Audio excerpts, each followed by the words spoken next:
Bienvenidos sean a su salón virtual de la Escuela Judicial del Tribunal Electoral del Poder Judicial de la Federación. Hoy vamos a ver un seguimiento de su diplomado en Derecho Electoral. Vamos a ver lo que corresponde a los agravios.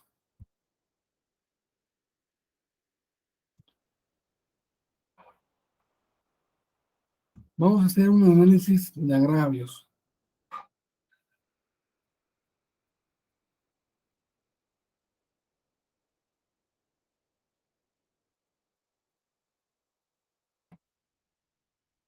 Me permiten, entonces,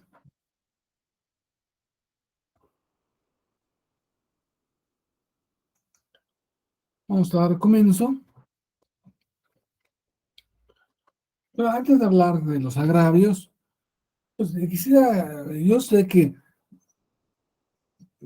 supongo que aquí pues, todos tenemos una formación como abogados, todos tenemos la formación jurídica, cursamos esta carrera, seguramente prestamos nuestros servicios en, en algún tribunal electoral, en algún instituto electoral, en algún partido político,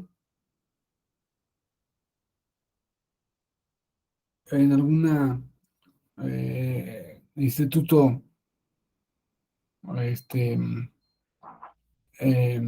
electoral, una OPLE. A lo mejor somos litigantes, a lo mejor estamos en la academia. Y pues desde ese punto de vista, hay muchos conceptos que yo sé que ya manejan ustedes, pero me parece que es importante tenerlos presentes. Este, Tener presente estos conceptos que van a significar la base de la posibilidad de que existan los agravios.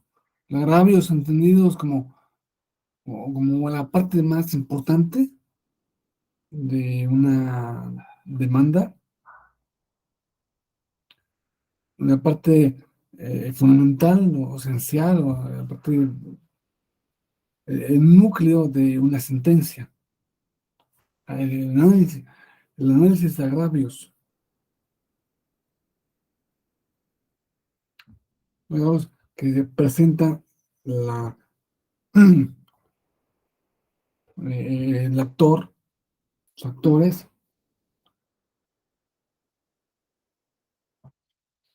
y que analiza el órgano competente. El primero de esos conceptos es el de el derecho de acceso a la justicia. Esto se trata de un derecho humano. Es un derecho que se da solo en sociedad, porque solo en sociedad podemos tener, eh, no es que solamente el acceso a la justicia solamente existe en sociedad, ¿no? No, es que solo en sociedad hay la posibilidad de que se establezca un sistema jurídico de protección de derechos. No, no es que no tuviera derechos. A ver, probablemente, y esto es una pregunta que se las dejo de tarea, probablemente, ¿dónde están los derechos humanos? ¿Qué son los derechos humanos? Los derechos humanos se entienden como derechos subjetivos. sea, derechos de libertad, eh,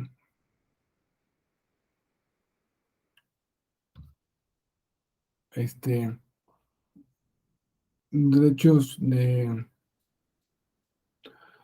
este, de pedir algo, de ser libre de algo. ¿Dónde está dónde está la libertad? ¿Dónde está dónde, o sea, está en mis células o, no, no, no, está en un sistema. Los derechos se entienden en sistemas, en un sistema jurídico. Por eso, hay que recordar, quien ha leído ustedes o ha sabido de la novela Robinson Crusoe, pues una novela muy famosa que escribió en 1703, 1705, al principio de la Ilustración, como se, se escribió como un experimento mental, como lo que muchos años después Einstein llamaría experimento mental. ¿Y qué pasaría si se quedara un tipo solo en una isla?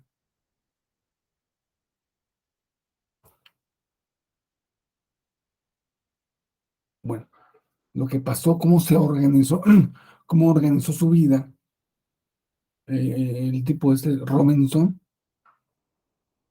pues ese es el tema de la novela. Esto es, y Robinson Crusoe, ¿tenía derechos? Bueno, el derecho, a ver, ¿qué derecho humano le gusta? ¿Derecho a la vida? Pues, sí, ¿no? ¿O derecho a la salud? Pues solamente que es lo mismo que él solito se protegiera él solo, ¿no? Porque no había nadie, no había clínicas, hospitales en esa isla, no hay nada. De hecho, a la propiedad privada, ¿acaso Robinson Crusoe podría decirle a la, a la palmera, mira, mi casa es mía, ¿eh? No te vayas a meter en mi casa?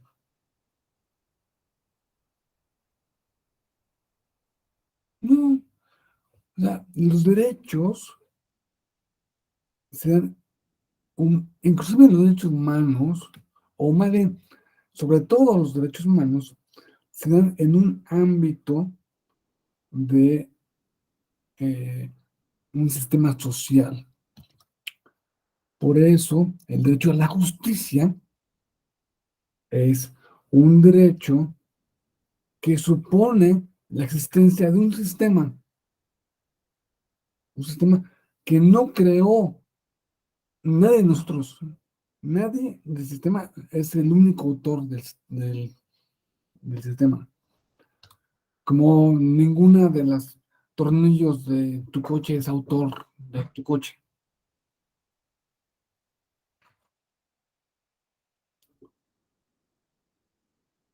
Como ninguna de las células de tu cerebro es autor de tu cerebro, autora de tu cerebro. No, se tiene que dar un sistema, un, un- una neurona, un tornillo, una persona,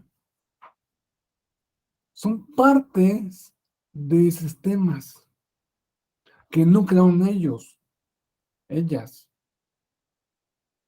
las personas, tornillos. no. Hay de mil formas, podemos sacar, pensar por qué la, la sociabilidad del ser humano, por qué el ser humano es un animal sociable, por qué vive en sociedad. Bueno, pues esto, pues vamos a remontarnos a las teorías del contrato social que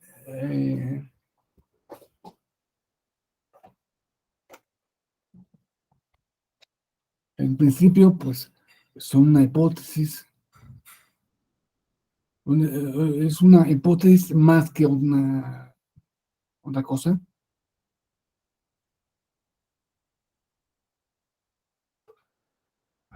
más que un hecho histórico.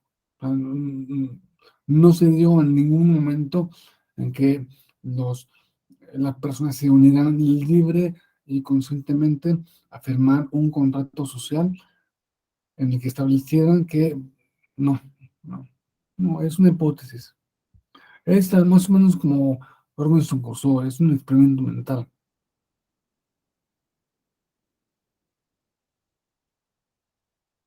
El derecho a la justicia.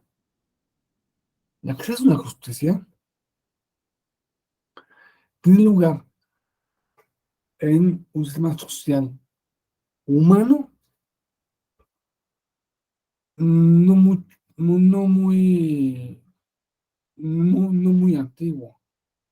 Podemos decir, ese derecho se reconoce como derecho a partir del Estado moderno.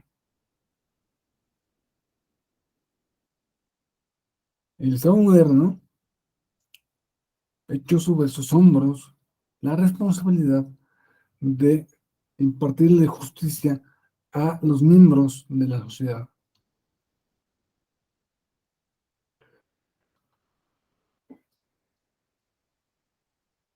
y a resolver todos los problemas de carácter jurídico que se presenten en la sociedad.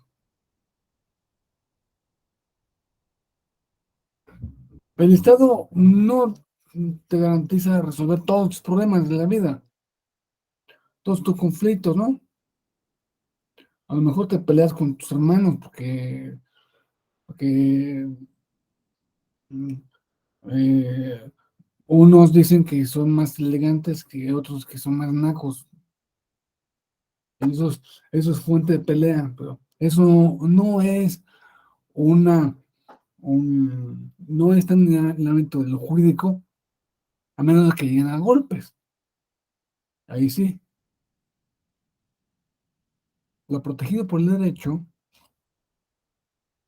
es un nivel de, de ética que, que importa al grupo. Es la ética que le es relevante a todas las personas. Porque para mí va a ser importante que mi vecino no se meta en mi casa. ¿Por qué? Porque es una cosa ética que reconozca el reconocimiento de que la casa del vecino es del vecino, no es mía. Entonces, por eso se, se, este, se configura un sistema jurídico de protección a los derechos, de protección a las necesidades jurídicas, a, a los conflictos que se llegan a suscitar entre las personas que no tengan un carácter, bueno, que tengan un carácter jurídico.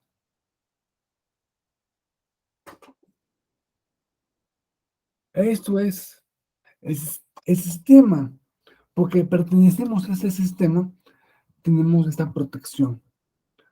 si perteneciéramos al sistema, si nos vamos caminando hasta Canadá, nos protegería el sistema canadiense. Si nos vamos caminando a, a, a Guatemala, nos protegería o nos dejaría de proteger el sistema jurídico guatemalteco. Somos parte de un sistema.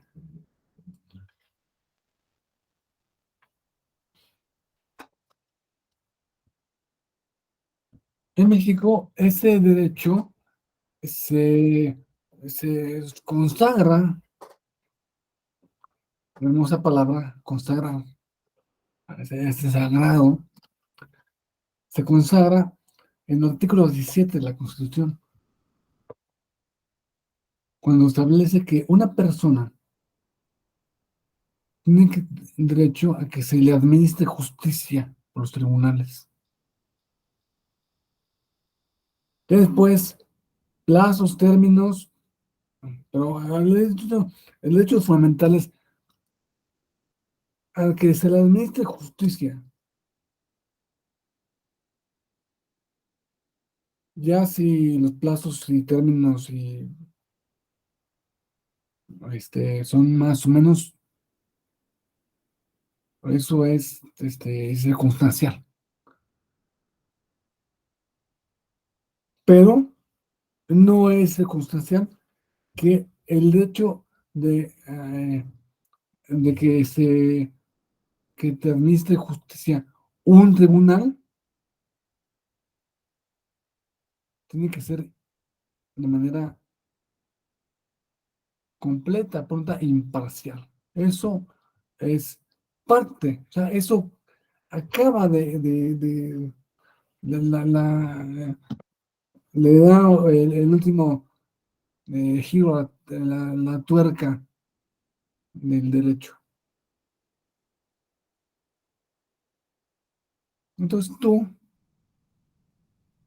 puedes ir muy tranquilo por la calle, sabiendo que dentro de ti, no dentro de ti, ah, hay un derecho que lo tienes en tu, pues no es que tengas tú dentro de tus células, dentro de dentro de tu cerebro, dentro de tus pulmones, el derecho. Más bien es un acuerdo social que se llegó, un acuerdo que se llegó a que se llegó en, al crear un sistema. Los derechos son más bien ficciones. Ficción no en el sentido de Batman y Robin, no, no, el sentido de que son cosas que son inmateriales. Es decir, existen, pero no existen, eh, existen como acuerdos sociales. Por eso es posible hablar del incremento en los derechos humanos. Si no, ustedes han oído muchas veces que esta legislación es más protectora. Esto tiene más derechos humanos. Vamos a crecerlos.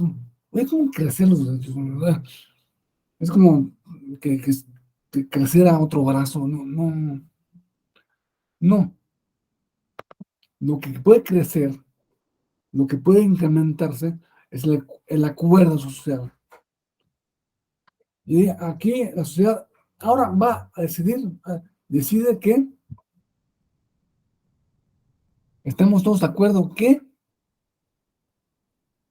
vamos a hacer, en la sociedad va a poner dinero y tecnología y todo, para darle el derecho de Internet a todos. Y ahora el Internet se va a convertir en un derecho humano. antes, bueno, antes, si no, si tu país, si su sociedad no tiene para la banda ancha, no tiene para las computadoras, si nadie en tu país usa un teléfono inteligente, pues no tiene sentido hablar de el Internet como derecho humano. Ahora ya, ahora ya se establece. Y qué bueno que se establece el Internet como derecho humano, porque el Internet poco a poco va haciendo algo así como hablar.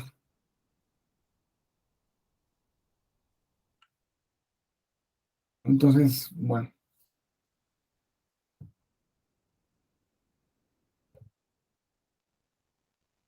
entonces ya habiendo llegado a la conclusión de que qué son los derechos humanos, qué son los derechos y consiguientemente también los derechos humanos,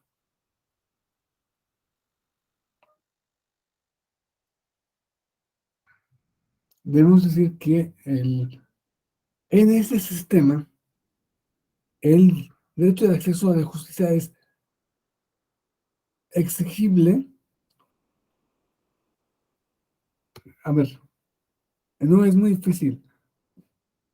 Si tú eres parte de un sistema, le puedes pedir a ese sistema que se ponga en acción para eh, darte el derecho que tú crees que te violaron, que te negaron, que no te han reconocido, porque tú tienes ese derecho, pero que no lo han reconocido suficientemente bien. Entonces, tú puedes tener derecho de accionar los mecanismos del sistema que incluye, que prevé el mismo sistema para que poner poder poner en marcha el reconocimiento a tu derecho a través del acceso a la justicia. Lo que vimos, lo que acabo de decir, es que tenemos un derecho de accionar, hacer válido, eh, poner en marcha, poner en marcha un coche, como hoy ya cada vez menos, pero hay muchos, la mayoría de los coches, con el motor se enciende con una llave, ¿no? Es el derecho de acción.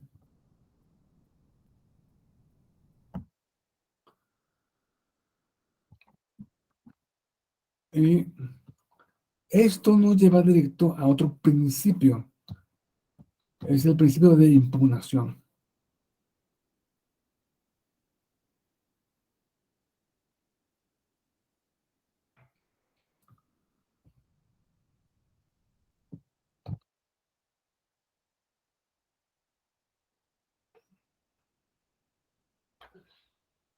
En este momento tenemos que recordar que el derecho electoral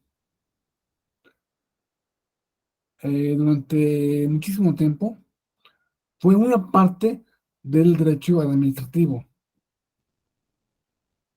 El derecho electoral, pues lo que hace una parte de la administración. La administración, recordemos que las elecciones están en manos de de la, de la Secretaría de Gobernación, y esto es lo que le encantaría a, al señor a un Augusto López que todo el control regresara a sus manos. Espero que no demos un retroceso de tal nivel. Puede ser, el peligro está ahí, pero en fin.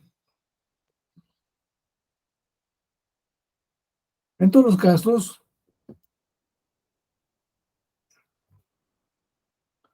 porque es un tipo de derecho administrativo, el derecho electoral, uy, el derecho electoral supone una, una, dos partes eh, aparte de que ejerce la acción, siempre va a ser el particular, siempre va a ser un particular.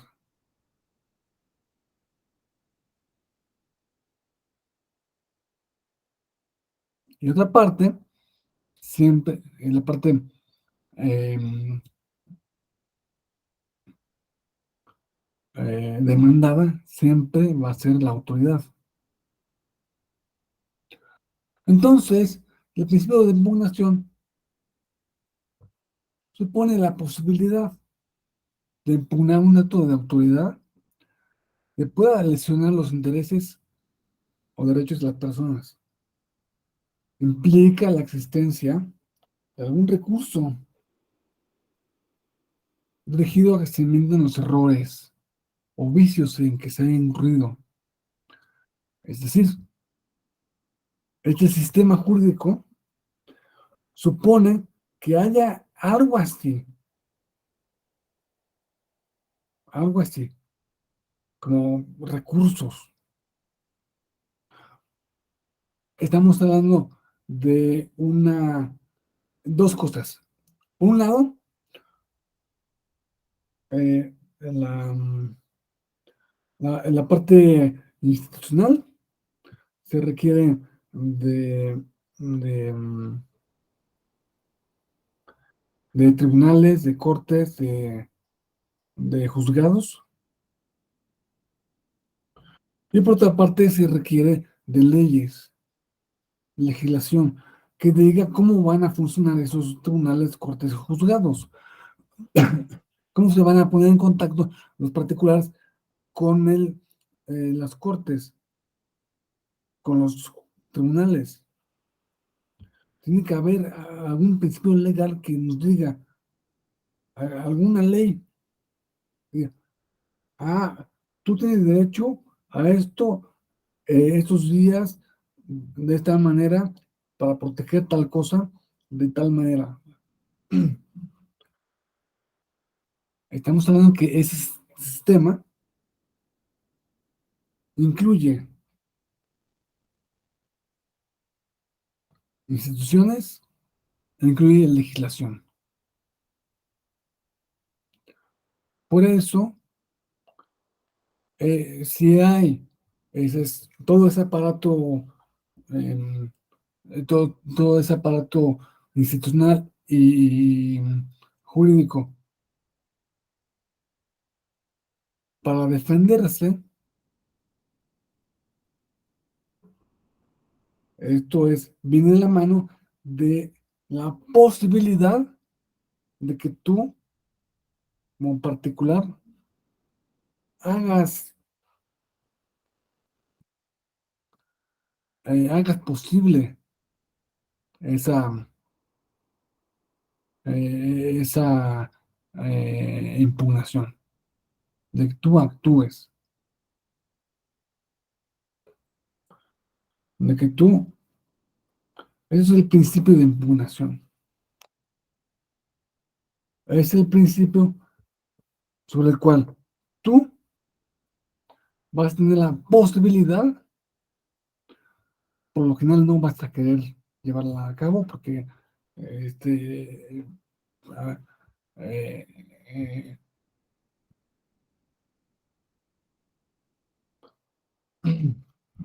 fin,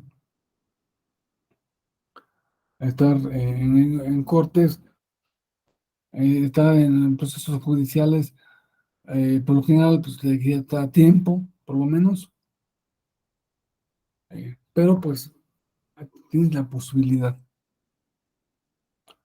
de defenderte. La posibilidad, el principio de impugnación es la posibilidad de, em- de entablar un medio de impugnación.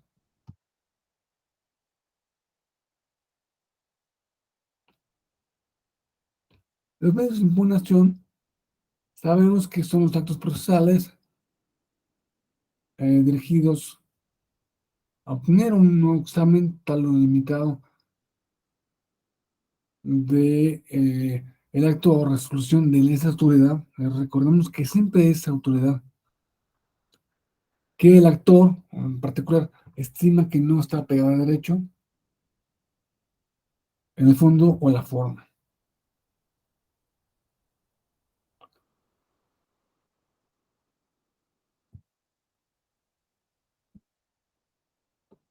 Bueno, otro concepto que también debemos saber dentro de nuestro sistema jurídico es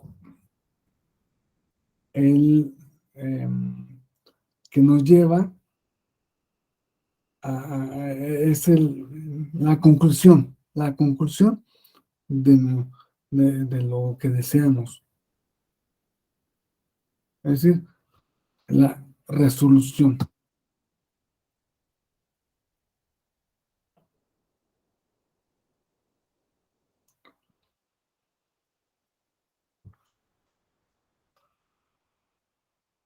La resolución no es algo que se aplique únicamente a las sentencias de fondo, ¿saben?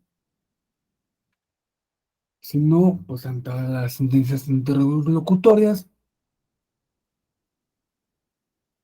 este, a todos los actos de, que lleva a cabo un, un tribunal, una jueza, un juez, una magistrada, magistrado, que ahí depende de cómo sea la legislación, pues varía en cuestión de complejidad y materia, de estudio del derecho procesal que ustedes conocen en todos los ámbitos, el civil, el penal, ¿no? En este caso, el electoral, ¿no? Hay un derecho procesal electoral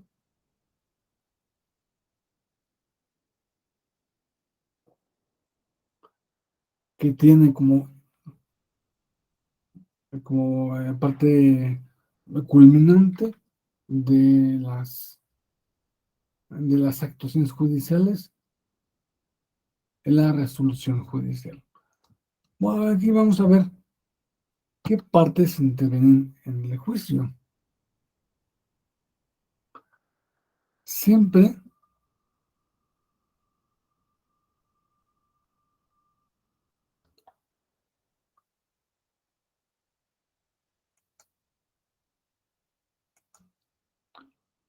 va a haber un actor.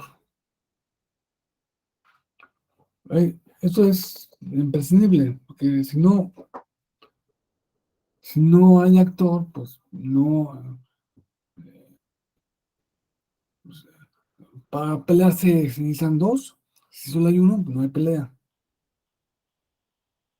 Bueno, el actor es quien, quien inicia a través del escrito de demanda el, eh, a través del escrito de demanda ejerce su acción y pone en marcha el sistema jurídico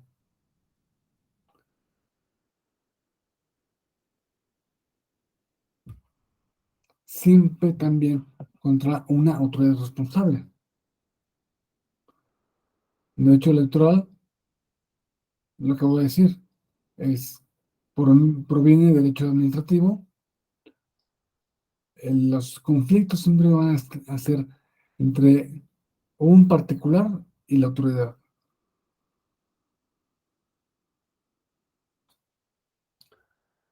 ¿Cómo dicen ustedes? Yo veo que hay muchas veces que el pleito es de un partido contra otro partido. No, no, no es que el pleito sea contra el actor contra el partido directamente. El otro partido puede ser, puede ser que puede ser que en el conflicto entre el actor y la autoridad haya algún partido que se está interesado en conservar lo que hizo la autoridad. Oye, que, a mí me interesa que el registro de candidato o candidata está mi nombre y no que está tu nombre. Entonces, por eso podemos ver que en, en un juicio también puede, eso es el que puede estar o puede no estar. Puede ser o puede no ser que haya tercero interesado o no.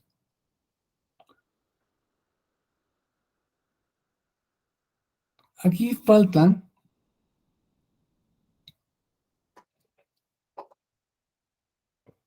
además, los coadyuvantes. Un coadyuvante es una persona que viene a coadyuvar en auxilio de tanto el actor como de, o puede ser que coadyuve a la autoridad responsable. Y faltaría también el amicus curiae, que vendría siendo como una opinión más o menos reconocida de alguien que es autoridad en la materia, que dice, bueno, yo opino que este asunto se debe resolver así o así o, o de este otro modo. El, el tribunal no está obligado a considerar el escrito de las amicus curiae, pero sí está obligado a considerar el escrito de demanda, el informe circunstanciado de la autoridad y el escrito de interesado. Eso es lo que está obligado el tribunal a analizar.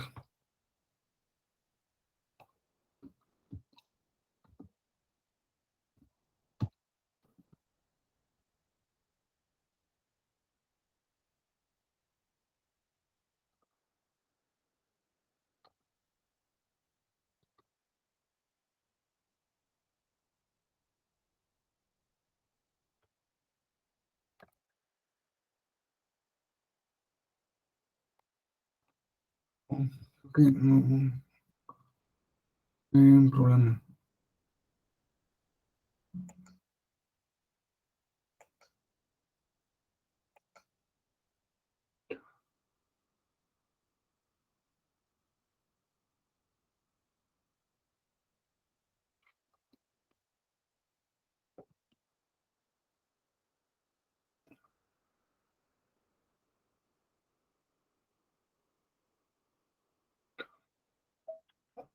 Luego, en todos los juicios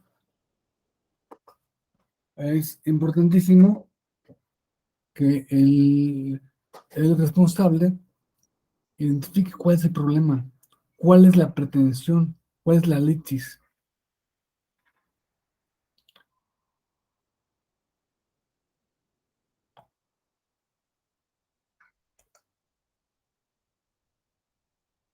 Y esto lo va a saber a través del análisis de cuál es la pretensión,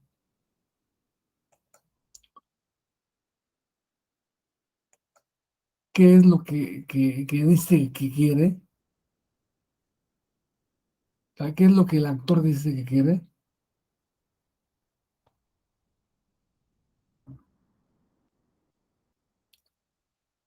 y la causa de pedir es por qué digo que quiero lo que quiero.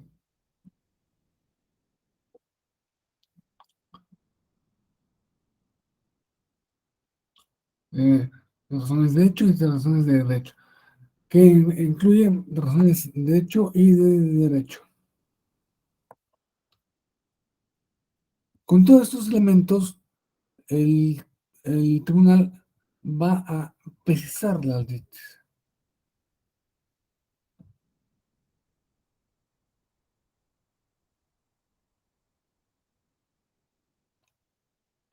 Aquí, aquí ¿cómo estás?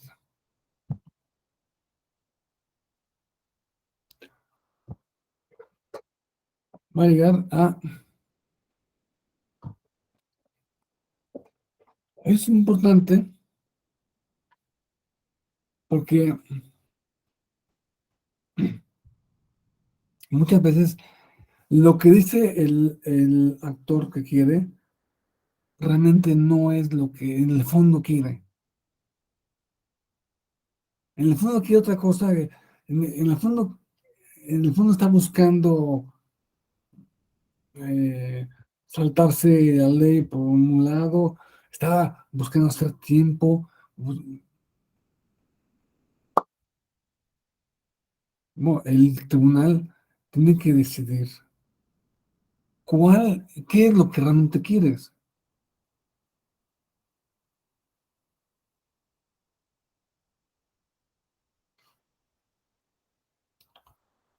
En este ejemplo, se presenta un medio de impugnación, se solicita la nulidad de una elección. Se pretende anular una elección. La autoridad responsable asegura, defiende la resolución de que la elección estuvo bien hecha, y el tercero interesado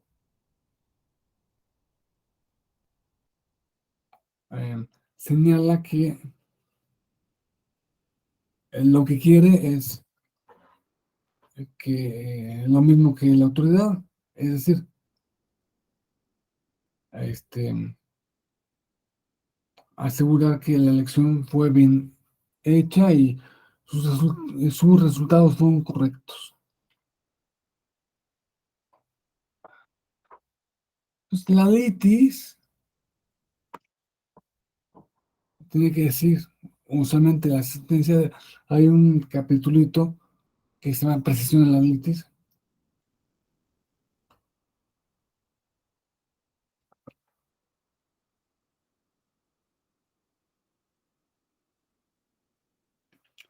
donde se decía, la litis es, ¿se anula o no se anula la elección? Sí, sí, aquí podemos ver una cosa, que lo que pretende el actor, lo que pretende la autoridad responsable, lo que pretende eh, el tercero interesado, son cosas que ellos creen que son verdad. Es que creo que es verdad que tú debes anular la elección. No, es verdad que estuvo bien hecha, que no existieron eh, vicios ni hubo fraude. Y el tercero interesado, sí, es verdad que estuvo bien hecha la elección. Todo esto tiene que ver con el asunto de la verdad.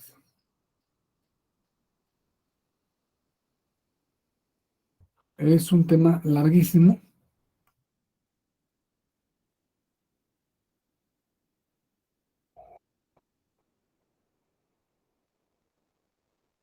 Puedo decir que tiene muchos problemas. El primer y más grande problema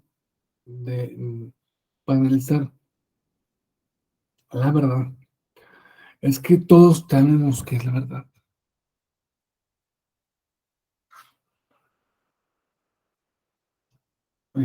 Hace unos meses, cuando mi hija tenía todavía 4 años,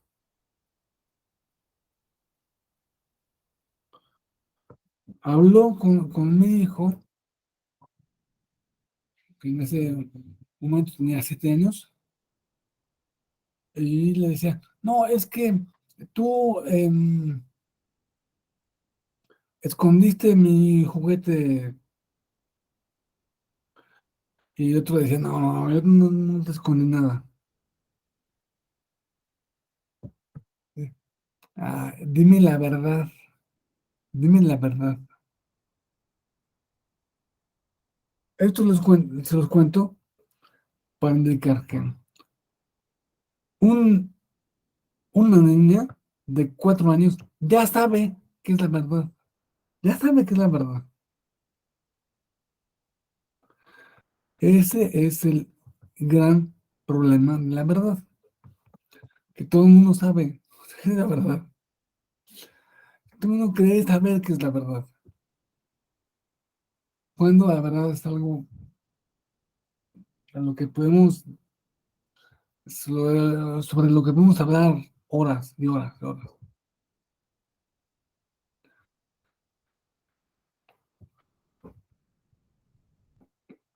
Nuestro concepto de verdad, la palabra verdad, viene del latín veritas. Veritas que siempre se ha entendido en el sentido que le imprimió Aristóteles, que es la verdad como correspondencia. Correspondencia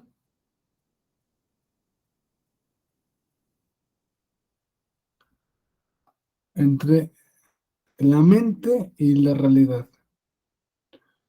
Si yo tengo en mi mente una manzana roja y digo, esta manzana es roja, está diciendo una verdad. Si yo tengo en mi mente una manzana roja y digo, esa manzana es verde, está diciendo una falsedad. Esta es una correspondencia entre la mente y el mundo externo. Aristóteles decía, y estas palabras son de su libro, son estrictamente, este, las escribió él. Primero, escribió lo que no es verdad y luego lo que sí es verdad. Decir de lo que es, que es, y de lo que no es verdadero. Decir de lo que no es, y de lo que no es que es falso. De esa manera, em- eh, Aristóteles se daban cuenta de que el tema de la verdad tiene que ver con el lenguaje, como que la verdad es una relación lingüística, la relación entre el mundo y si quieres no mi mente, porque quién sabe qué estoy pensando yo, pero al menos sí, entre el mundo y las palabras.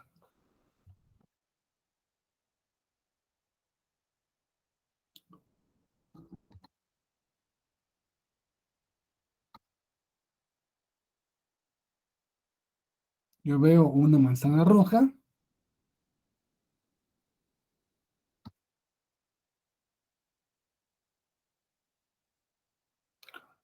y manzana. En sí misma, el concepto es un concepto. Si yo digo, simplemente digo manzana, pues sí, estoy diciendo manzana. Estoy diciendo, estoy diciendo un concepto. No es verdad. Los conceptos no son verdad los conceptos. En cambio, si yo hago una proposición, la manzana es roja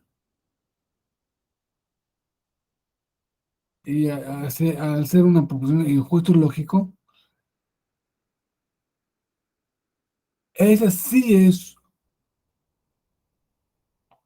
él sí puede ser o no puede ser verdad.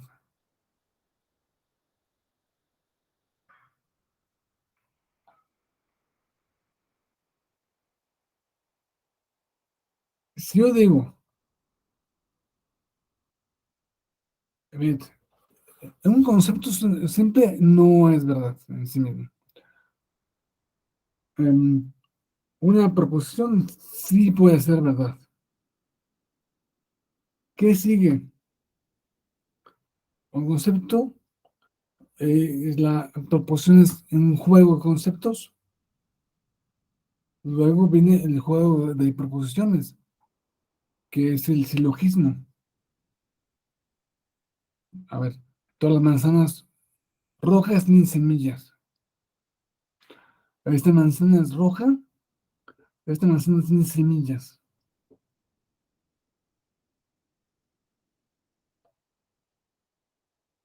Esto puede ser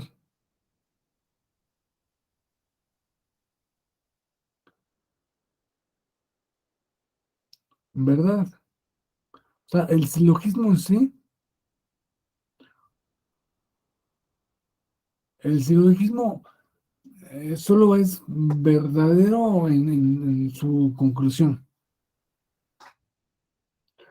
Pero seguimos, es una cualidad lingüística.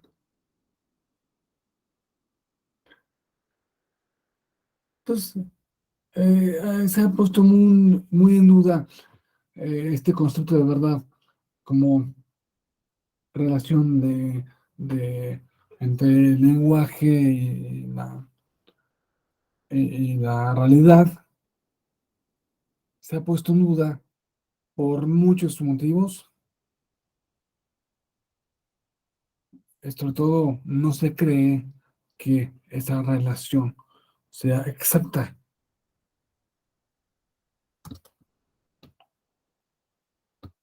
El primero que vino a dudar de esto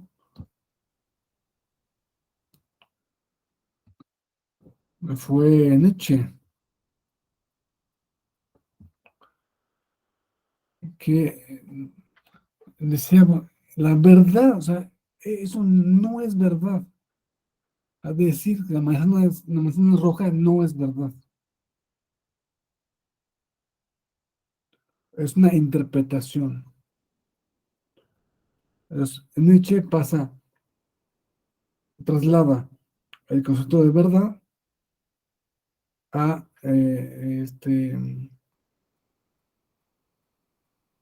de lo lingüístico inocentemente claro, porque no es tan claro. Todo es una interpretación, todo es retórica. Si no hay verdad, Nietzsche niega la existencia de la verdad.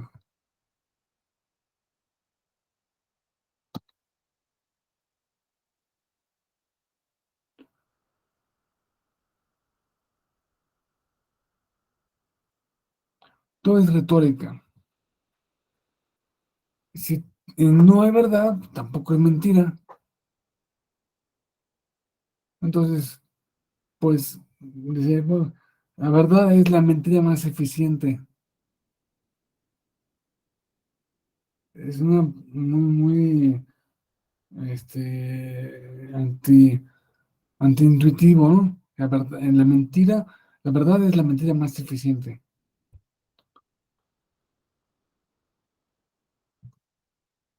O sea, si no hay nada verdadero, no hay nada falso. Por lo tanto, la verdad,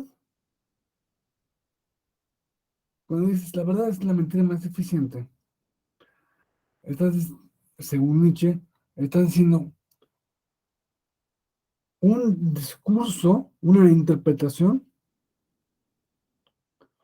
es la interpretación más eficiente. La verdad es la interpretación más eficiente. Por lo tanto, toda afirmación no es verdadera ni falsa, lo que nos lleva al mundo nebuloso de la posverdad, donde nada es verdad, nada es mentira, sino todo lo contrario. Así que,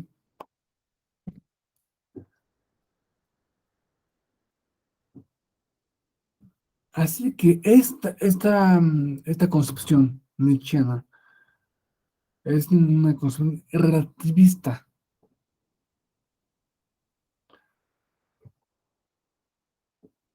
Él cree en un concepto de verdad que no es el clásico. Entonces, déjenme decirles que el actor y las personas que están en los juicios, desde el actor, el, el, eh, la autoridad responsable, tercero perjudicado, todos creen en la verdad de un modo clásico, no creen en la verdad de modo relativo.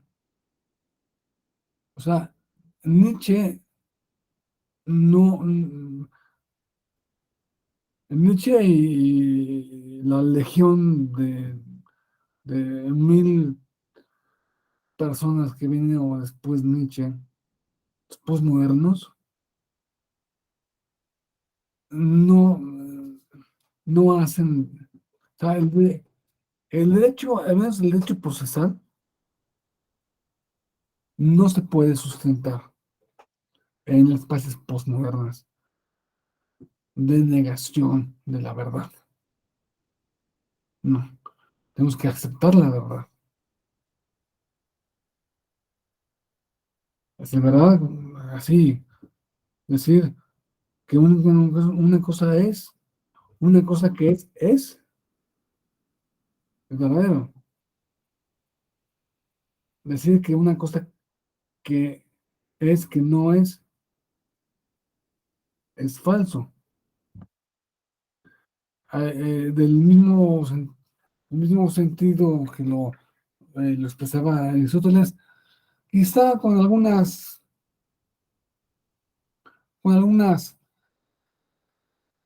correcciones, algunos alcances que se han dado después, ¿no?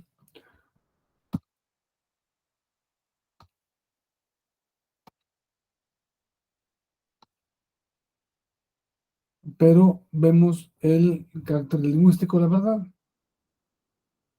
que tenemos que basarnos en una noción de verdad totalmente clásica. La misma noción que mi hija le reclamaba a mi hijo, que tenemos habitualmente. Bueno, ahora vamos a dar un pequeño descanso de 4 minutos. Yo tengo que son las 10:06.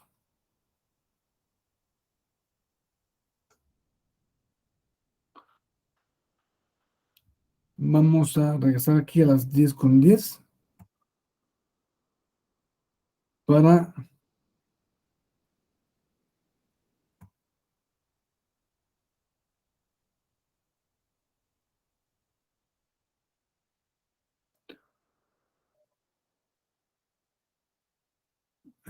seguir con el resto de la clase. A las 10:10 nos vemos.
Bueno, ya estamos de regreso,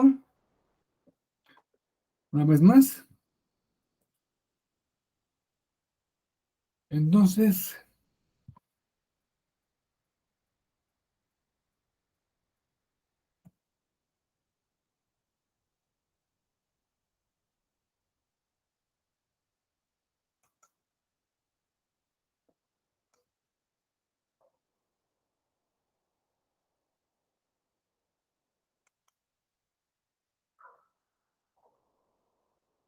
entonces,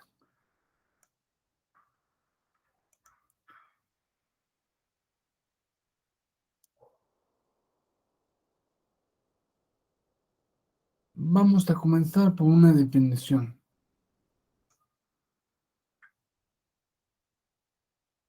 Agravio es una lesión o perjuicio que sufre una persona en sus derechos e intereses jurídicos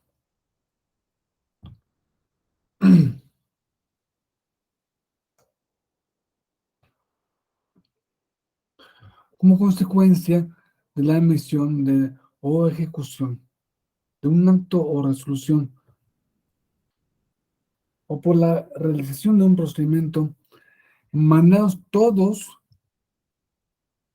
de la actuación de una autoridad caracterizada por la debida en aplicación, indebida aplicación de una norma jurídica o por falta de aplicación de la que rige o lo que debe de regir en un caso particular.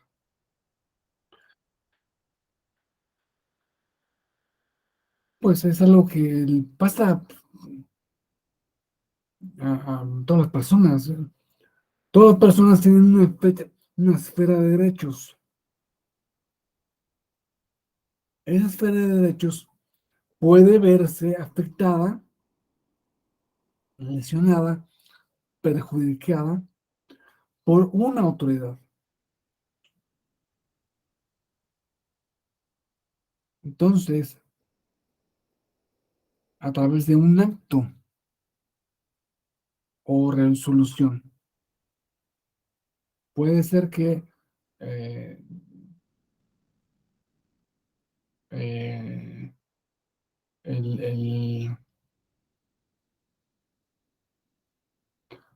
la autoridad lo que hizo fue negarme el registro a la candidatura. O la autoridad, a la hora de contar los participantes en una asamblea de un partido político, de una asociación política, no me contó, ¿no? Y pues, eso bueno, a la asociación porque pues, viven el número de miembros.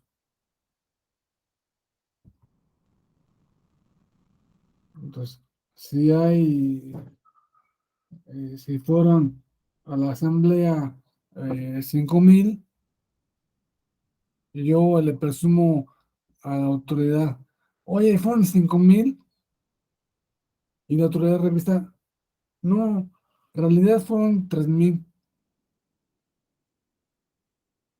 O sea, la autoridad está dejando a 2,000 personas afuera.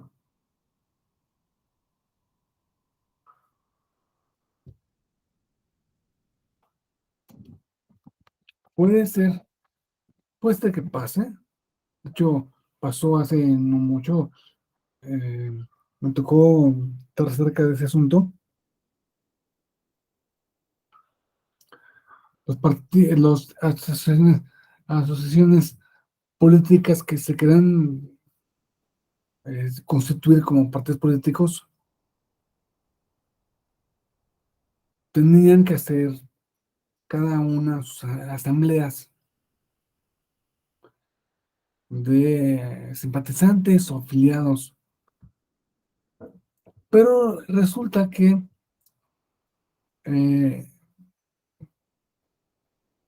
en los que se apuntaron para una agrupación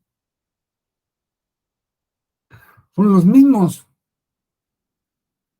que fueron en la otra asamblea. Y pues la autoridad dijo con razón, oye, no puedes estar en dos. O sea, el principio es que tú solo puedes pertenecer a un partido político. Oye, es que no soy partido político. Sí, pero tú quieres constituirte con un partido político. Tu organización, tus afiliados únicamente pueden pertenecer a una asociación política. No, no, no, no pueden estar en dos. Pues el asunto llegó hasta el tribunal y eh, eh, de estas personas se quejaban de que no les habían tomado en cuenta. El INE dijo, pues sí lo tomé en cuenta, pero para la primera vez, ya para la segunda vez ya no. Entonces, bueno, fue, fue un problema en el que acabó que esta asociación, agrupación, acabó constituyéndose como partido político y luego desapareció. Pero en lo que te constituyes como partido político, te dan prerrogativas, presupuesto, acceso a televisión, a radio, puedes sacar mucho, mucho dinero, puede ser un buen negocio. O sea, si se plantea como negocio, es detestable, ¿no? Porque se está aprovechando ahora sí que, de mi inocencia, ¿no? Están aprovechando de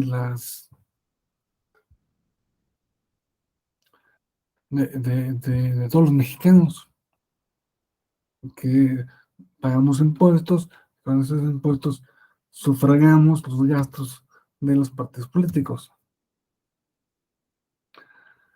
En fin, otra definición de agravio es la que da la Suprema Corte de Justicia.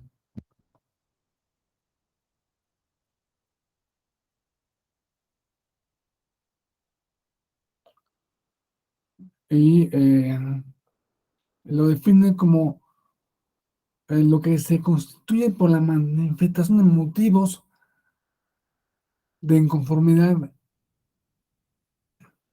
en forma concreta sobre las cuestiones debatidas. Por agravios deben de entenderse las cuestiones relacionadas con las circunstancias que en un caso jurídico tienden a demostrar una violación legal o una interpretación inexacta de la ley. Como vemos, es una diferencia con la anterior definición, porque la anterior se basaba que el agravio es la afectación.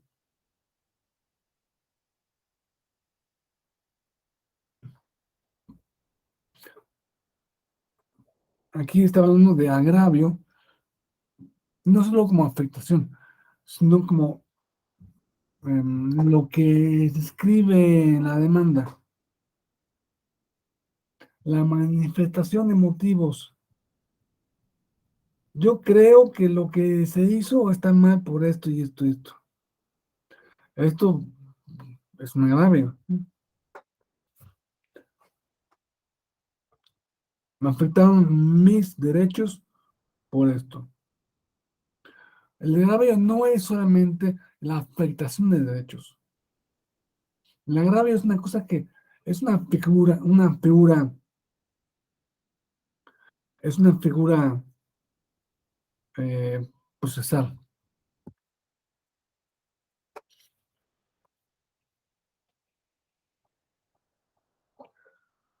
que el tribunal ha decidido, ha analizado a través de sus jurisprudencias y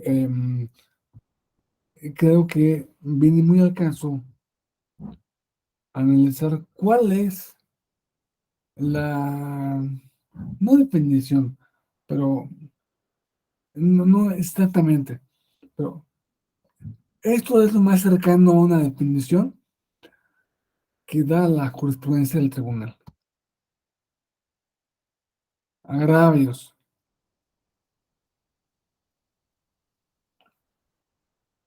razonamientos o expresiones que con tal proyección o contenido aparezcan en la demanda, constituyendo un principio de agravio, de independencia, con dependencia de su ubicación. Capítulo, sección. O sea, esté donde esté, sí, lo que dice, se dice, esto me afecta. Y no solamente me afecta, sino me afecta por tal razón,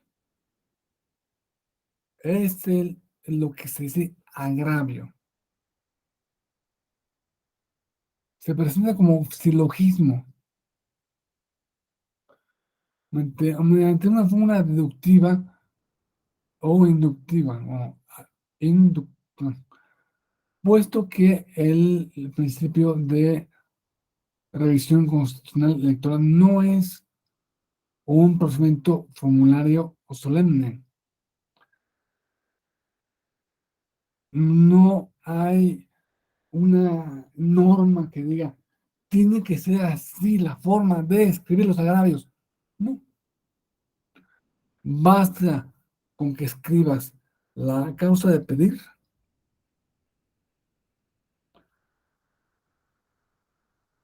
haciendo la lesión agravio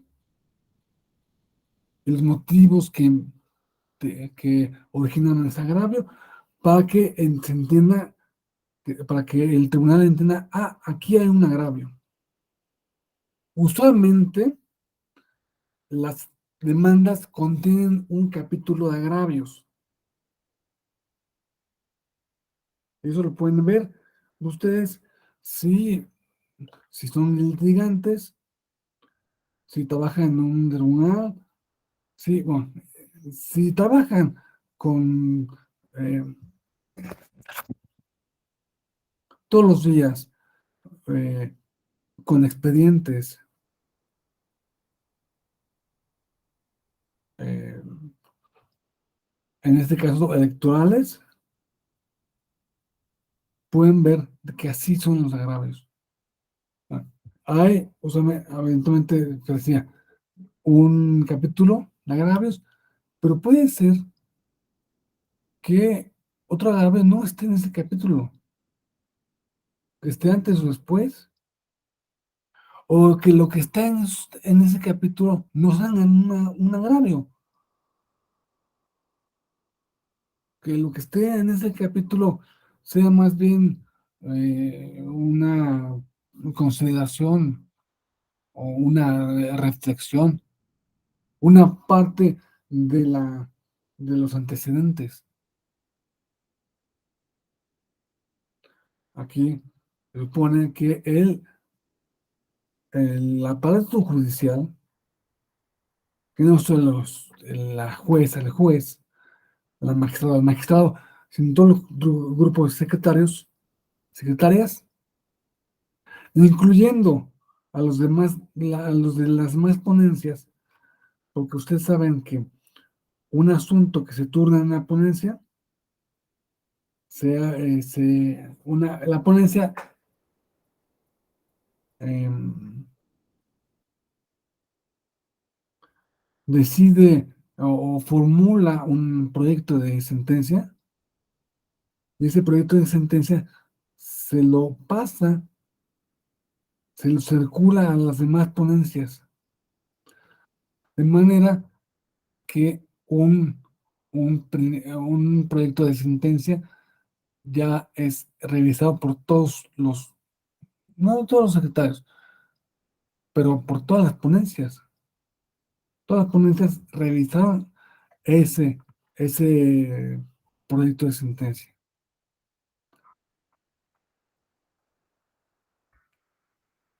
y revisaron que en efecto este capítulo lo que aquí dice capítulo de agravios son todos los agravios. O no, que falta, o que sobra, o que no es correcto, o que antes venía un agravio y no se incluyó en el capítulo, o que después, no sé, depende. Ahí está el análisis, ya habrá pasado por el análisis de muchos especialistas. Ya esas sentencias se habrán analizado por muchas personas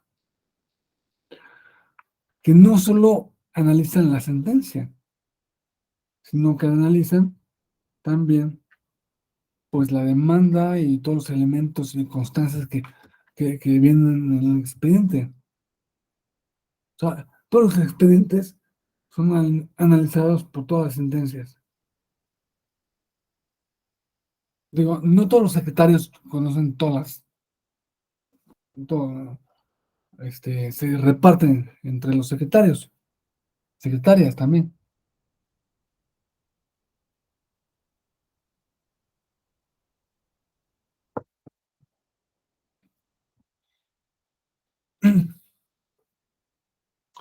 Pero se hace un análisis muy profesional.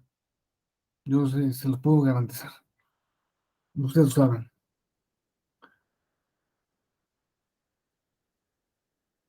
Y pues,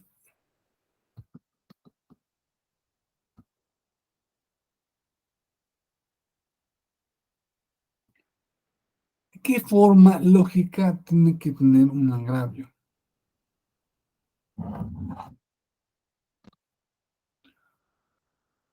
Esta forma lógica. La forma de un silogismo, como lo dijo la jurisprudencia que acabamos de leer,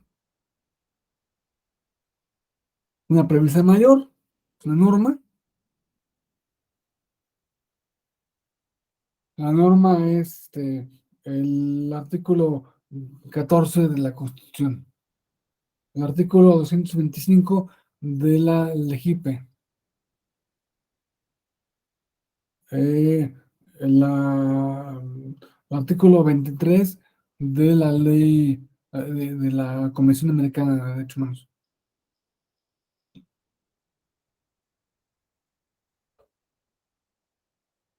Mención menor es el acto o resolución que afecta a la particular.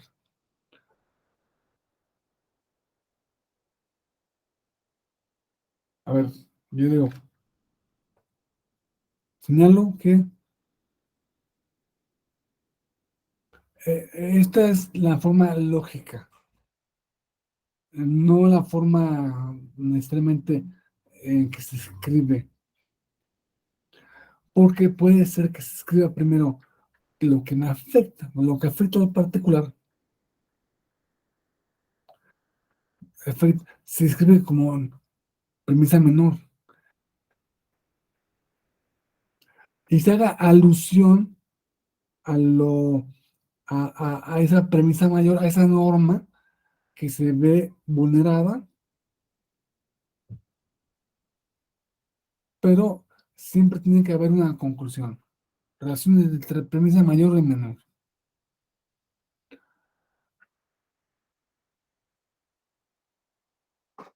Bueno, no, esta, resolución del INE no tuvo en cuenta, no me tuvo en cuenta para el cómputo de número de personas que acudieron a la sesión de la agrupación política que se quería constituir en partido político. Eso me afecta. Yo aludo a la norma. No, afecta tales artículos. Se supone que hay un principio que es, por el cual el juez, el aparato judicial, es experto en derecho.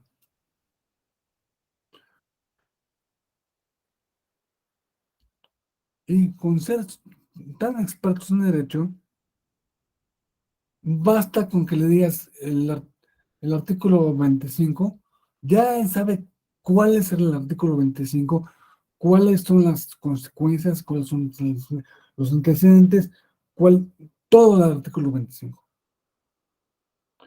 Es más, puede ser que ni siquiera se haga mención al artículo.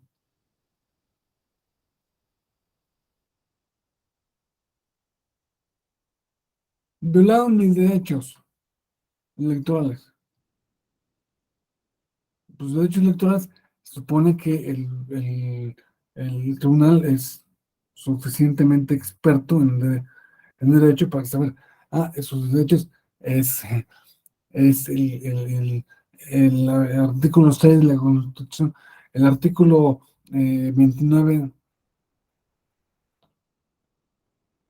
Y porque este acto de autoridad violó mis derechos, se debe anular, se debe no se deben tomar en cuenta, que es, em, se debe, se debe anular, em, o se debe,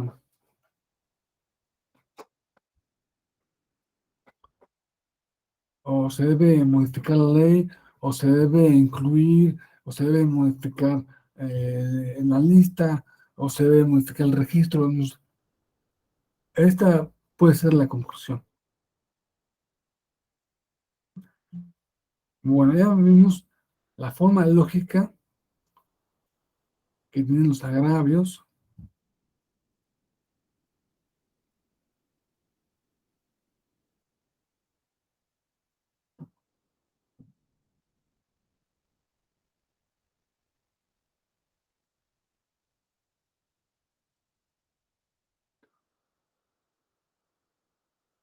Como decía, pueden estar en el capítulo de agravios o en cualquier parte del escrito.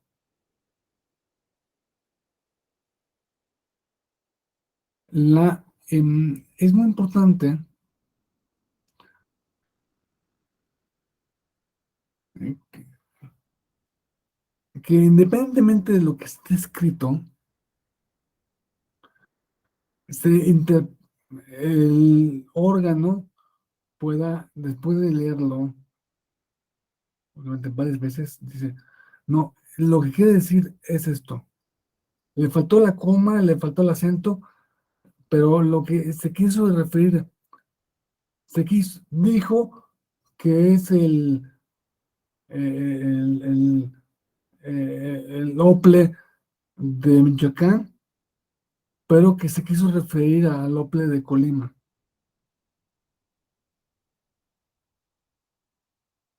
El, el tribunal debe tener en cuenta qué es lo que quiso decir.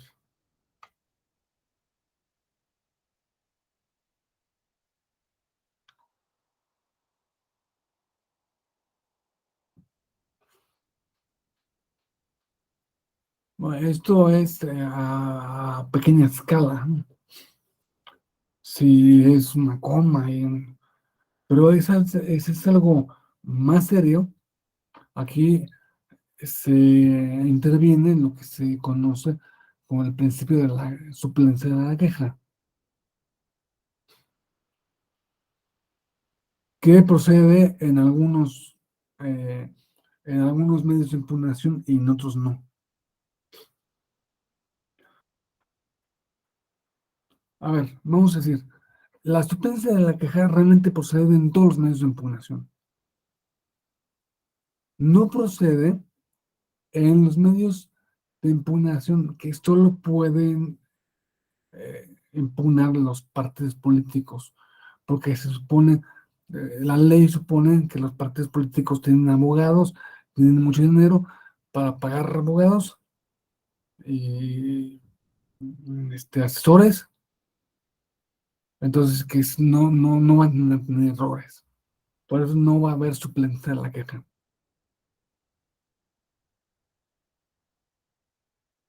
Bueno, entonces, cuando hay suplencia, ya el tribunal dijo que aún en esos casos, de alguna forma, todavía hay, de algún modo, suplencia en la queja, también. Aunque sean medios de impugnación que solo puedan promover los partidos políticos, de alguna manera, también se les ayuda. Conclusión, la suplencia de la queja está presente en todos los medios de impugnación.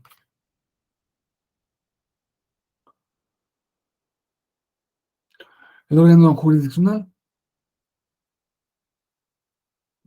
no analizará lo que no es motivo de análisis. O sea, si la demanda es muy larga y te pones de contar, ay, fíjate que llegó eh, eh, en un caballo, pero ese caballo no era el caballo del vecino, sino del propietario de no sé quién. O sea, esas cosas ya los puede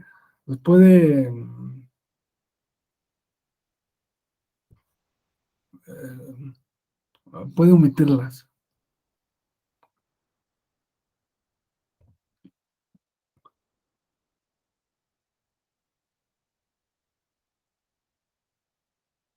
Y también cuando en el capítulo agravios tiene el agravio 1, tal.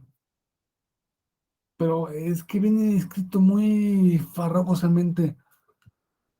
Oye, si le quitas y este párrafo se entiende. Ah, sí se entiende mejor. El tribunal puede quitarse esos párrafos. El tribunal, al momento de analizar los agravios, puede separarlos.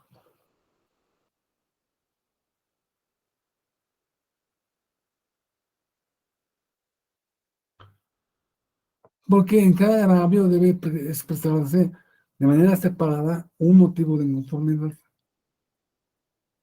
Si se expresan de manera conjunto, el tribunal lo podrá separar para su examen de calificación.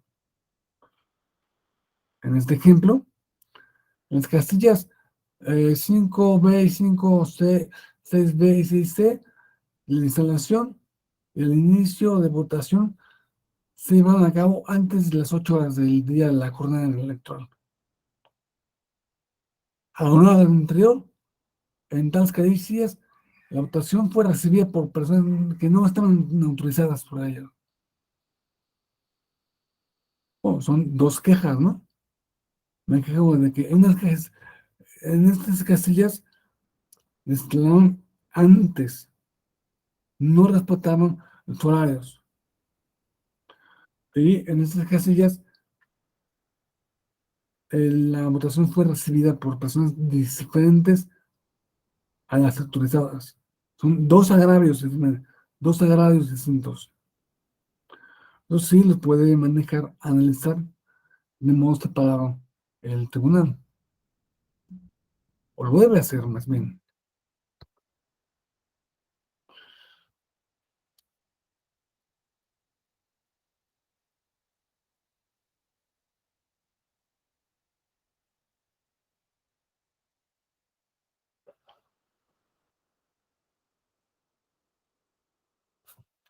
La manera en que se analizarán los agravios, el orden en que se analizan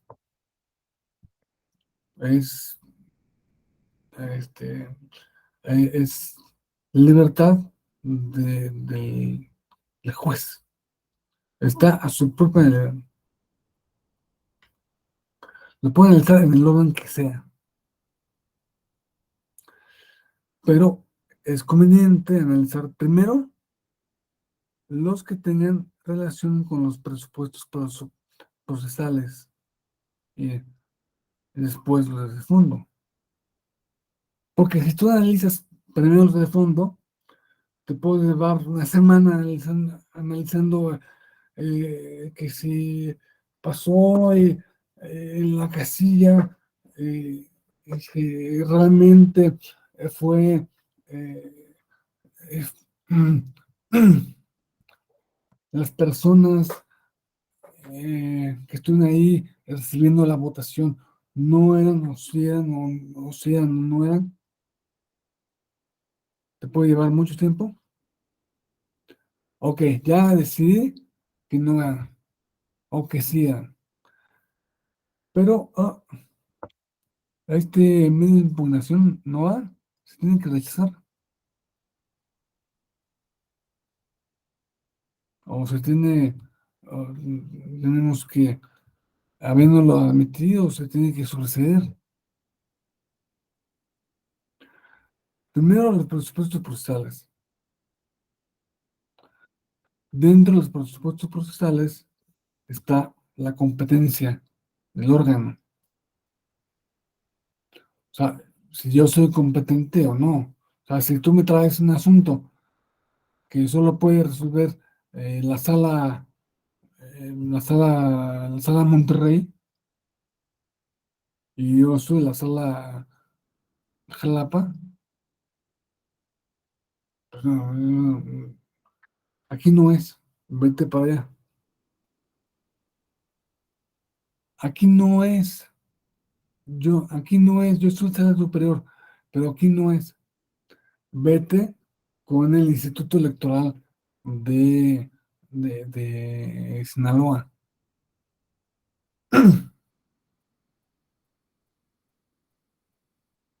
Primero los postales, después los de fondo.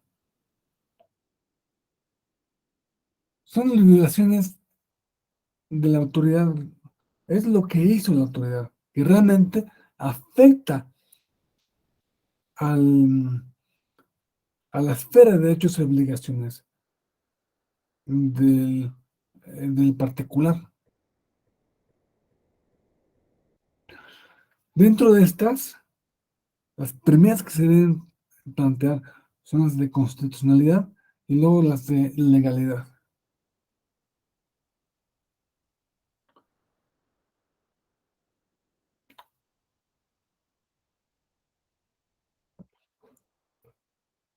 Y hay un principio que, lógico, que dice que se deben analizar exhaustivamente los agravios. Todos y cada uno de los agravios se deben analizar. Si no se analizan, la sentencia está incompleta y se puede, em, se puede reclamar. Este, se puede apelar, apelar ante una autoridad jurisdiccional superior. Si ya es la sala superior, no hay instancias superiores, y pues está completa, pues ahí queda para la historia, ¿no? Por eso tienen que tener mucha precaución los eh, órganos jurisdiccionales que sean última instancia, porque son última instancia, ¿no? Nadie les puede corregir. Oye, es que se te olvidó mal, mala tarde, como dicen, mala tarde.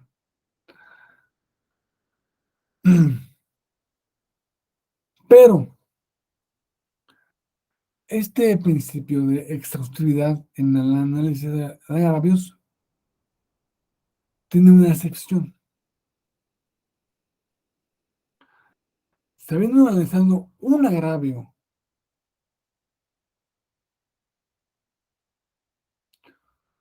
se alcanza la pretensión del actor. Si yo declaro que está correcto ese agravio, la autoridad declara que es lo adecuado, entonces se da por terminada la sentencia. No abundan en el estudio de los siguientes agravios, porque ya no tiene sentido. ¿Para qué me gasto 3 o 4 días más analizando cosas que ya acabaron, ya, sea lo que sea, no van a hacer nada para aumentar o para cambiar la sentencia? Ahora vamos a ver cuáles son, de qué manera analiza los agravios un órgano jurisdiccional. Le pone calificativos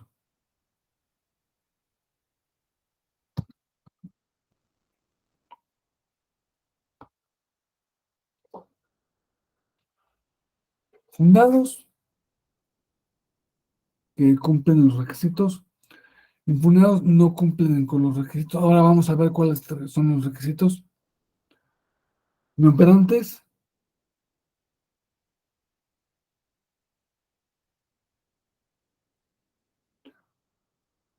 eh, que están mal construidos o inentendibles, que sencillamente no son agravios. Ahora vamos a ver cada uno. Fundados, le asiste la razón al actor. Son suficientes para revocar el acto o resolución impugnados.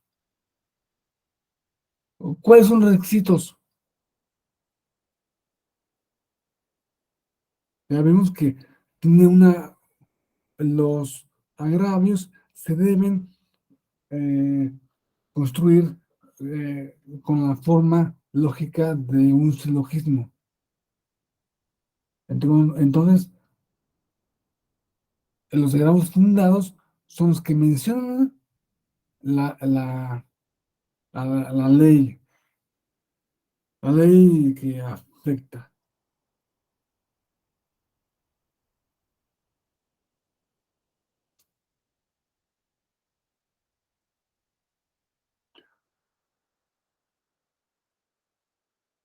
Y, expresan los derechos eh, que se ven vulnerados por esa ley, y demuestran por medio de razonamientos en qué consiste la violación.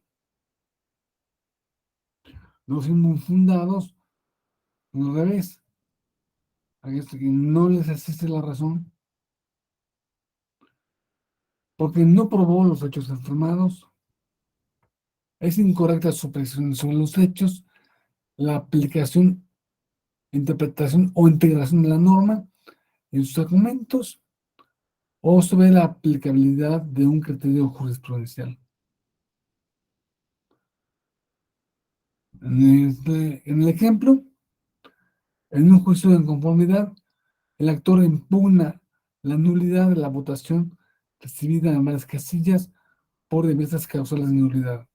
Sin embargo, en ninguna de ellas se puede decretar que la irregularidad sea invocada, sea determinante para el resultado final de la votación. Por, eh, por lo mismo, se considera que el agravio fue infundado.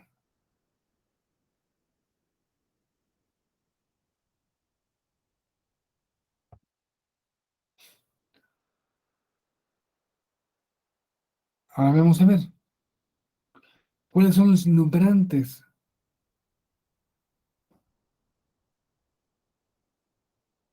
Cuando en el recurso se reproducen los agravios expuestos en la primera instancia,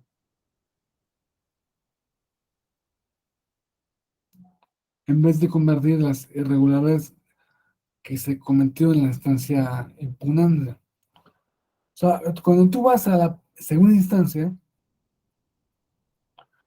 no puedes pedir lo de la misma, la primera, o sea, no se reproduce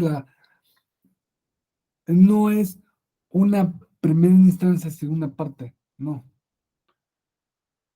En la segunda instancia vas a decirle al juez de segunda instancia, oye, el juez de primera instancia hizo esto mal, hizo esto mal y esto mal.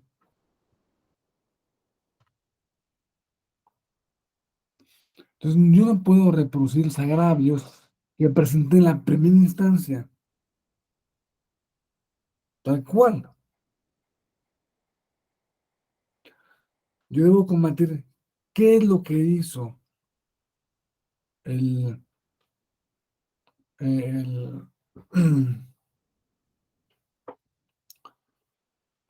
el juez de la primera instancia. Cuando digo juez, me refiero a magistrado, magistrada, órgano jurisdiccional. Bueno, también se han calificado como inoperantes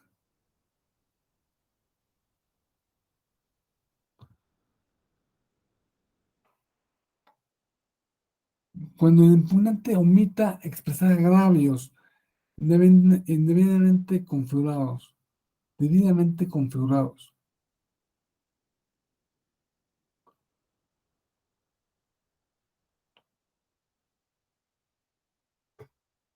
o solamente porque se trata de repeticiones respecto a los de la instancia anterior, o son genéricos imprecisos de forma que no se puede advertir la causa de pedir.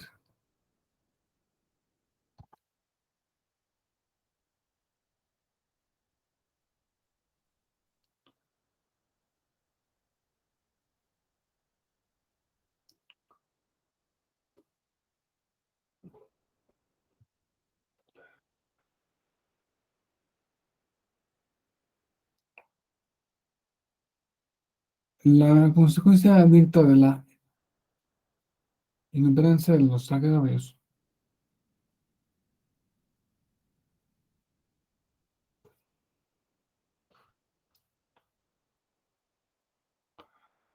es que las consideraciones expuestas por la autoridad responsable continúan rigiendo el sentido de la resolución controvertida, porque tales agravios no tengan eficacia para anularla, revocarla o modificarla. Son fundados pero inoperantes aquellos que le resiste la razón al actor en parte de sus argumentos, pero son insuficientes para reconvocar el acto o resolución impugnado. O bien que le asiste la razón pero no le afecta a su interés jurídico de una manera sustancial. En el ejemplo, juicio de conformidad, el actor impugna la nulidad de la elección, invocando la nulidad o oportunidad en 10 casillas.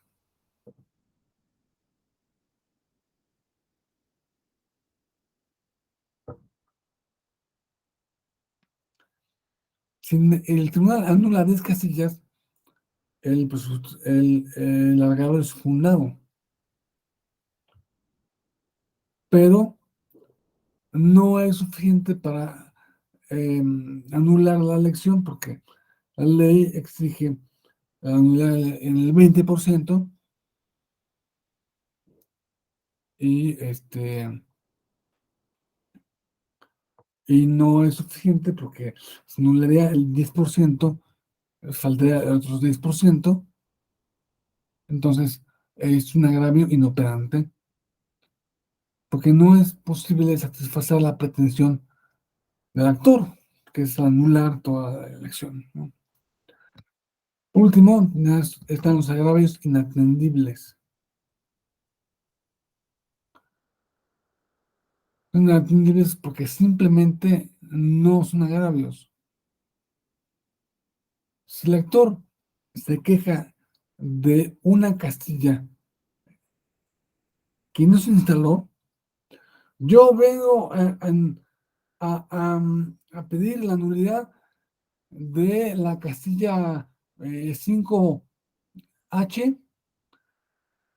Oye, pero la casilla en 5H no se instaló. Entonces, simplemente no te afecta en nada. Entonces, el argumento es inatendible.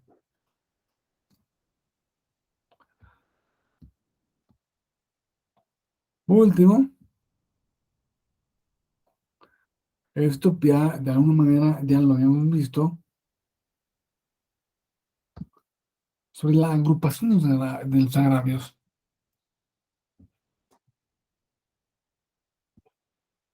Cuando se formulen diversos agravios a partir de una misma cuestión que los produjo, el órgano podrá agruparlos o reagruparlos para su estudio en conjunto. Por ejemplo, primer agravio. La responsable indebidamente consideró que el recurrente no reunía el requisito de elegibilidad relativo a estar inscrito en el registro federal de electores y contar con credencial para votar. A pesar de que se acreditó con prueba con documental ofrecida que sí cumple el requisito.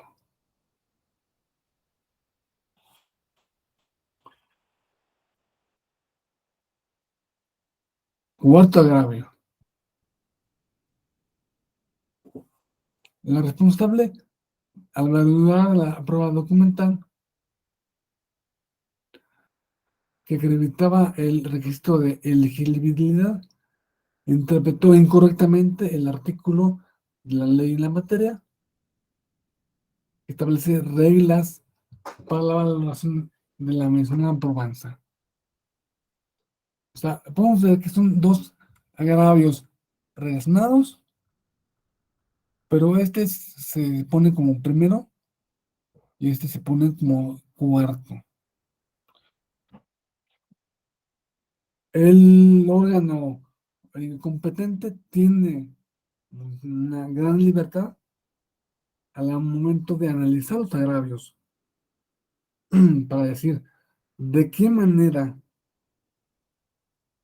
analiza, estudia los agravios y de qué manera agrupa los agravios que va sobre los cuales va a decidir. Y pues con esto llegamos al final